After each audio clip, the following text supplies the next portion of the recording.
ಹತ್ರನೇ ನೀರಿಲ್ಲ. ಯಾವ ಆ್ಯಂಗಲಲ್ಲಿ CRWC ಅವರು ಕೊಟ್ಟವರೋ ಗೊತ್ತಿಲ್ಲ.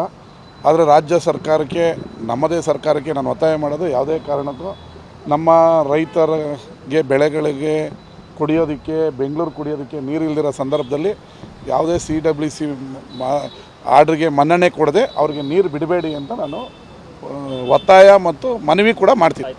ನಮ್ಮ ಮನೆಯವ್ರಿಗೆ ಮಾಡಿಕೊಟ್ಟಿದ್ದೀವಿ. ಅವರೇನು ಅಂದರೆ 35 TMC ಈ ಜುಲೈಯಲ್ಲಿ ಬಿಡಬೇಕಾಗಿತ್ತು, ಅಟ್ಲೀಸ್ಟ್ 4 TMC ಬಿಡಿ ಅಂತ ಅವರು ಸಾಮಾಜಿಕ ನ್ಯಾಯದ ಲೆಕ್ಕಾಚಾರದಲ್ಲಿ ಕೇಳಿದ್ದಾರೆ.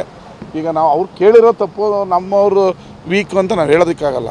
ಆದರೆ ಅವರು ಏನೇ ಆರ್ಡ್ರ್ ಮಾಡಿರಲಿ, ಬಿಡಬಾರ್ದು ನೀರನ್ನ. ಅವ್ರಿಗೆ ನಮಗೆ ತೊಂದರೆ ಆಗ್ತದೆ, ರೈತರಿಗೆ ತೊಂದರೆ ಆಗ್ತದೆ. ಅದರಲ್ಲೂ ಹೆಚ್ಚಾಗಿ ಇನ್ನು ನಾಳೆ ಮಳೆ ಬರುತ್ತಾ ಬರಲ್ವ ನಮ್ಗೆ ಗೊತ್ತಿಲ್ಲ. ಮಳೆ ಬಂದರೆ ವೆಲ್ ಆ್ಯಂಡ್ ಗುಡ್, ಎರಡೂ ರಾಜ್ಯಕ್ಕೂ ನೀರು ಆಗುತ್ತೆ. ಬಟ್ ಮಳೆ ಬಂದಿಲ್ಲ ಅಂದರೆ ಕುಡಿಯೋ ನೀರಿಗೆ ತೊಂದರೆ ಆಗ್ತದೆ, ಜಾನುವಾರುಗಳಿಗೆ ತೊಂದರೆ ಆಗುತ್ತೆ. ಆ ಕಾರಣದಿಂದ ನೀರು ಬಿಡೋದು ಬೇಡ.